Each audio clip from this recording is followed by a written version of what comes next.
Edicioni 7 i festivalit Shpirti i Ballkanit, i cili për 2 net me radhë është zhvilluar në qytetin e Korçës, ka sjell muzikë, kulturë dhe artistë nga Shqipëria, Kosova, Bullgaria, Franca, Malizi, Greqia dhe Maqedonia e Veriut. Korça u kthye në një skenë të hapur ku tingujt s'kan nevojë për përkthim dhe ritmi i bashkon më shumë se çdo kufi.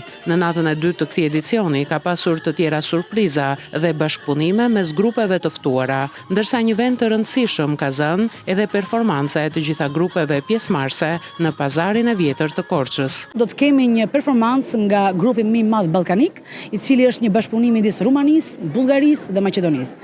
Do të kemi gjithashtu një trio nga Malizi, Greqia dhe do të performojnë të gjitha ansamblet në sheshi pazarit. Ne vim nga Franca dhe prezantojmë traditën e kërcimit të vendit tonë. Është hera e parë që vim në Korçë, është një qytet shumë i këndshëm, ka ndërtesa shumë të bukura, është një qytet i qetë dhe na pëlqen shumë.